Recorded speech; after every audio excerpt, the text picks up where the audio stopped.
Sands of time blowing across the beach.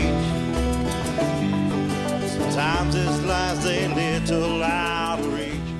Welcome, Warriors, to another edition of Outreach Warrior. I am your host, James Baker, joined by my awesome, always working hard producer, Tom.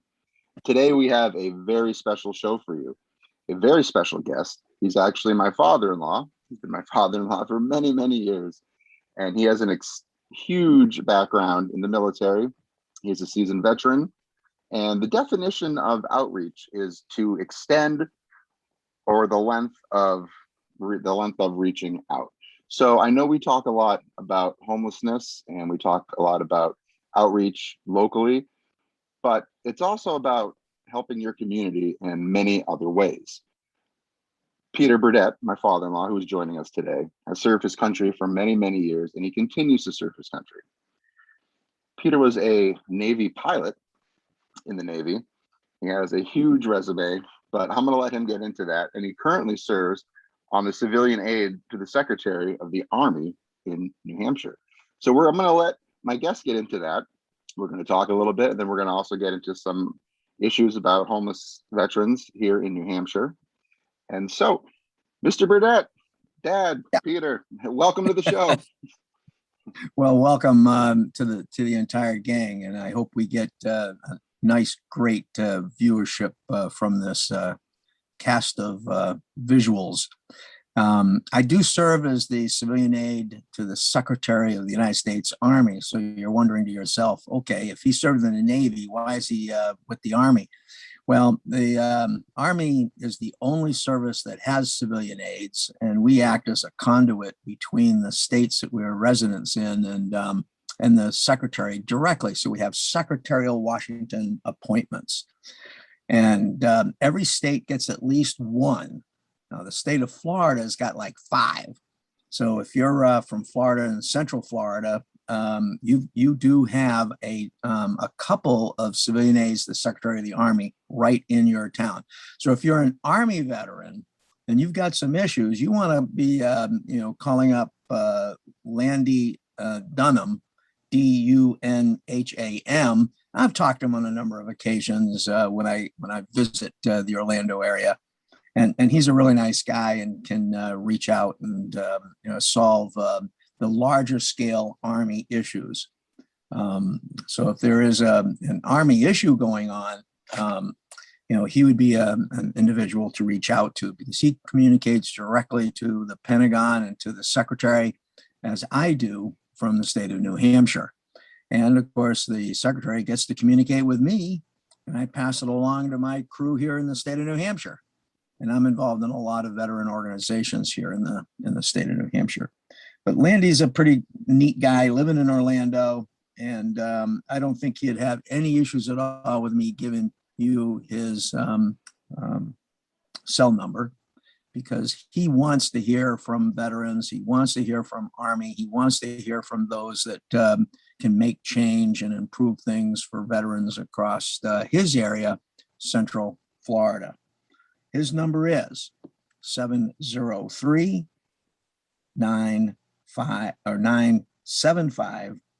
0734. And I'm going to say that again. 703-975 0736. He's a really nice guy. I talk to him regularly, and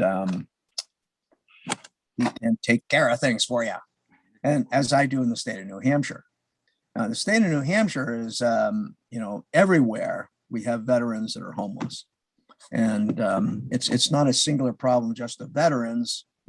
Homelessness is endemic for a whole bunch of reasons that we don't need to get into here. But I guess the real question is, what are we going to do about it? And I think that in the case of anyone, if you know somebody, or if somebody wants to reach out for help, the number one source that I talk to everyone about when they have a difficulty is to call 211. Now, I usually say New Hampshire 211 because you can also go onto the website and go up nh211.org. But I think that in this particular case for you all, it would be Florida 211.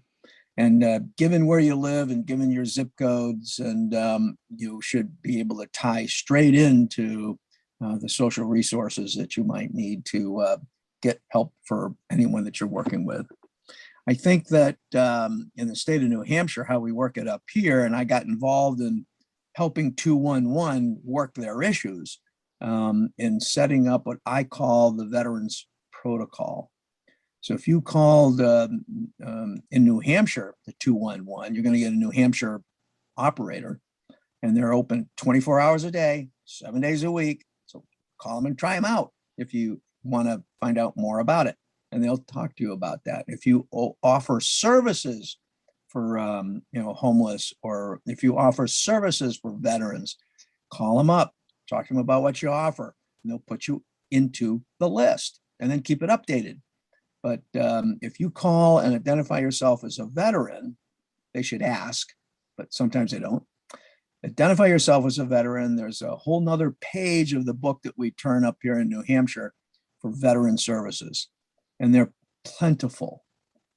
One other item that I wanted to also address right from the start is that I think it's critical for those that offer services for veterans to ask the question of anyone that you're meeting in, whatever venue it might be, hospitals, schools, churches, anybody that offers services to anybody for anything ought to be asking the question, have you or any member of your family ever served in the military? Now, if you ask that question, you got to be prepared to answer if they say, well, yeah, I did, or my wife did, or my husband did, or my youngster does. Because if they say yes, you got to know where to go next, right? So have some of these services that are local to you tucked away. So what's an example of one of those services that we've got up here in New Hampshire? Well, I serve on the executive committee of a program called Easter Seals Veterans Count. Well, Veterans Count is an organization that was put together about, let's see, I got to count it up in my head. I guess it was a bunch of years ago now. It was in 2007. And I've been involved since the very beginning. They look for donations. They collect donations, and then they use those donations to support veterans throughout the state of New Hampshire. We've expanded those chapters over to the Vermont, Maine, Rhode Island, Connecticut, and these organizations are in place to give a hand up to a veteran that needs it and his family.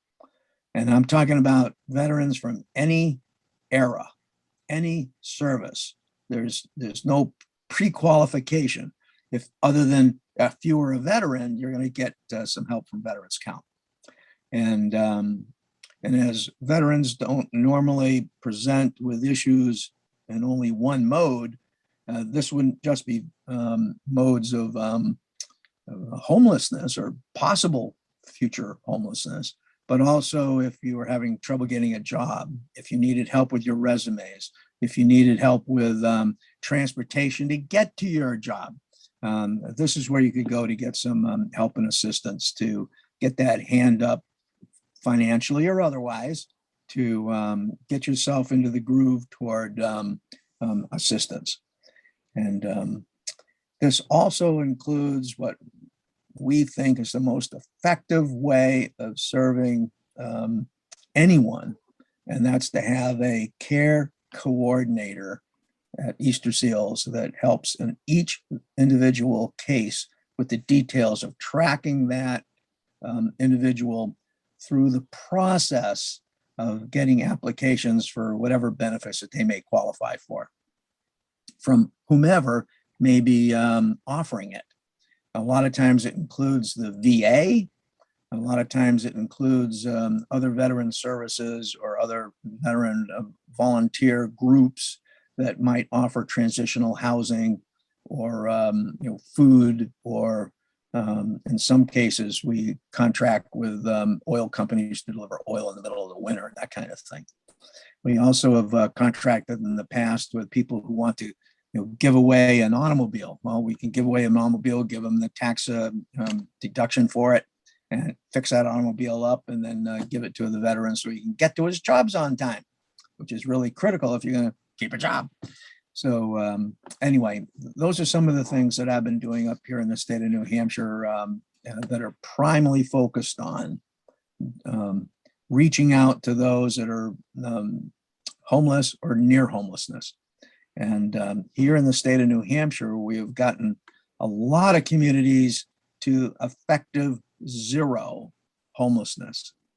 Now, why do I say effective homelessness solutions, where we've got zero that are effective homeless?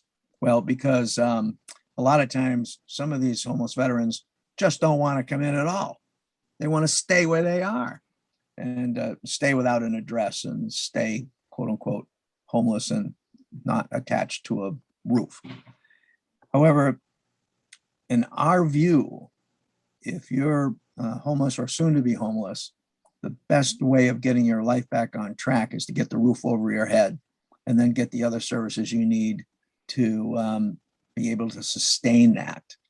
And that would be in cases of lower substance abuse, getting your resume squared away, getting that job, getting an income that's going to be sustainable, to keeping that roof over your head, and receiving all the benefits for rent subsidies and things of that sort. So it gets a rather complex process.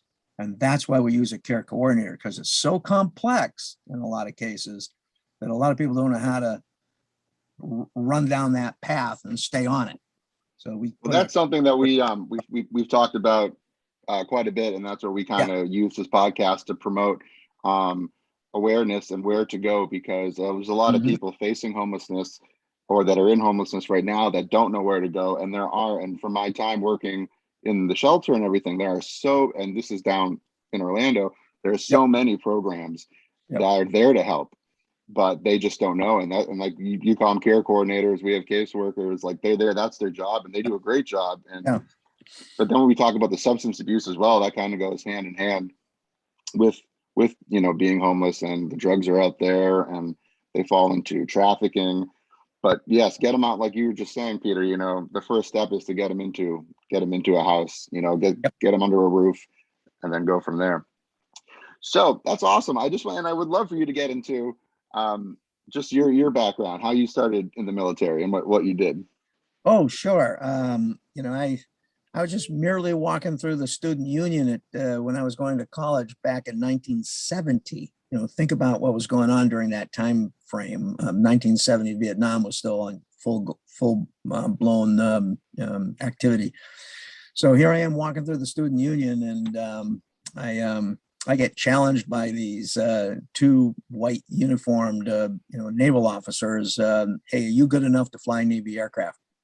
And kind of stopped me in my tracks, and I kind of took a look at them, and I go, sure.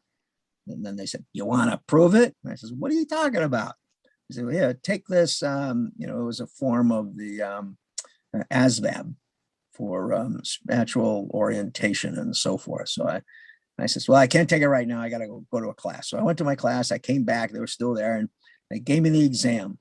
And if the aircraft's doing this, what's the ground look like? And if the gear is going this way, and 15 gears later, and they're all different sizes, which way is that gear going? And so it was a mechanical spatial or orientation kind of quiz. Well, I passed it, and so they got really excited, and they took me for a flight in their T-34, which they had parked at a local airport. Very exciting, a lot of fun. And so, I didn't get sick all over the inside of the aircraft. I really enjoyed the flight. And so now they're really excited about me joining the Navy. And they offered me an opportunity to get a flight physical. Well, and so we made arrangements to do that, and it included another flight, but this time from South Weymouth up on the east coast of Massachusetts. And so I passed my flight physical and went flying a second time, and it was gorgeous and fun. And so I had to try to make a decision. What do I want to do on graduation from college? Do I want to exercise my teaching degree and go to a high school or a YMCA or something like that and teach? Or do I want to let the Navy spend well over $1 million on teaching me how to fly various types of aircraft? Travel the world, stay home. Travel the world and have all kinds of adventure, or stay home. So guess which one won? I joined the Navy, served for 21 years and some small change, retired. And having a retirement from the military is a wonderful thing as far as healthcare and all kinds of other benefits, including a regular retirement income. Thank you, Mr. and Mrs. Taxpayer. I flew all over the world, did all types of deployments, served the nation flying helicopters and fixed wing all over.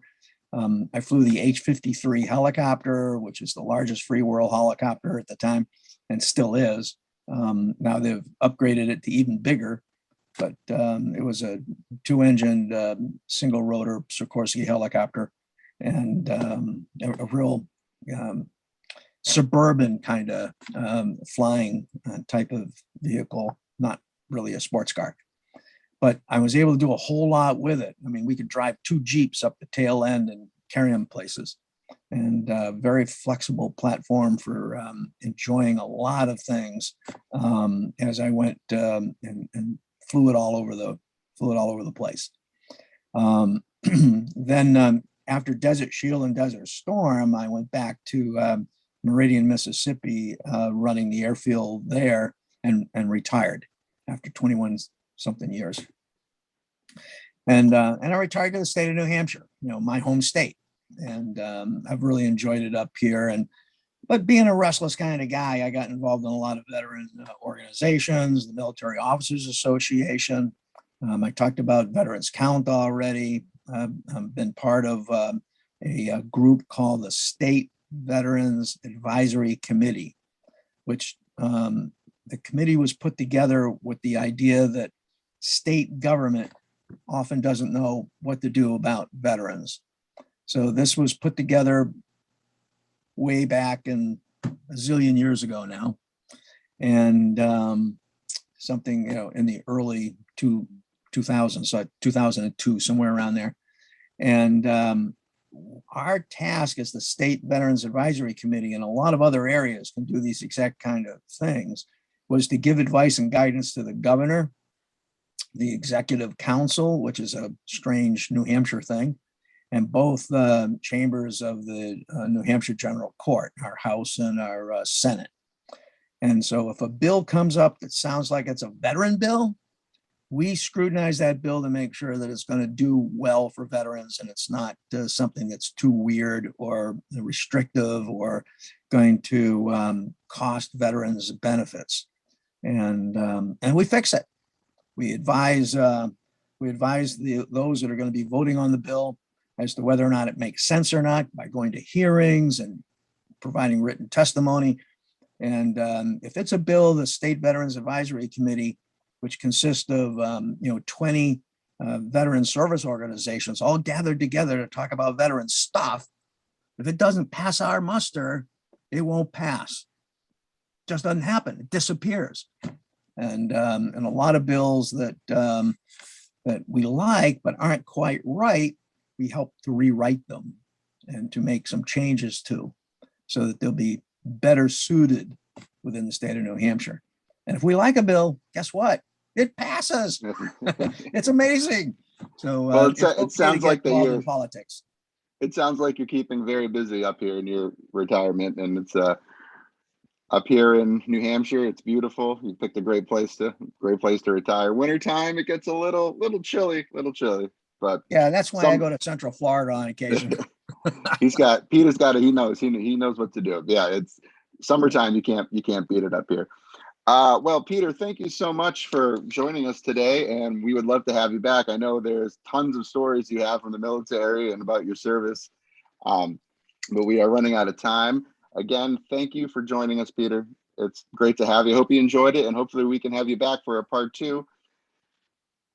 Well, I think a part 2 really makes a lot of sense. And what I would encourage listeners to do, if they've got some questions, if they're wondering about, well, what is all this about? And how can I do some of those same kind of things where I live? I want you to feel comfortable about reaching out to the podcast in whatever manner that they have. And they can pose a question, and we'll see about answering those things during a part 2 rendition of this. Absolutely. And if you have a story, know someone that has a story, or if you'd like to get in touch with Peter and ask him a question via us, please reach out to the Gmail at outreachwarrior@gmail.com. Check us out on Reddit at r/outreachwarrior. Again, Peter, thank you for joining us. Thank you, Warriors, and we'll talk to you soon. Excellent. Bye now.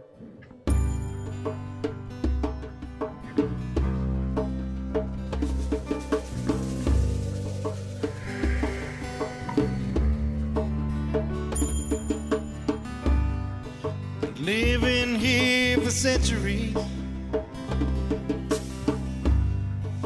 yet I feel so lost. Men will do just what they please, never count the cost. And who's gonna help me find my way back home? And who's gonna help me find my way? And who's gonna help me find my way back home?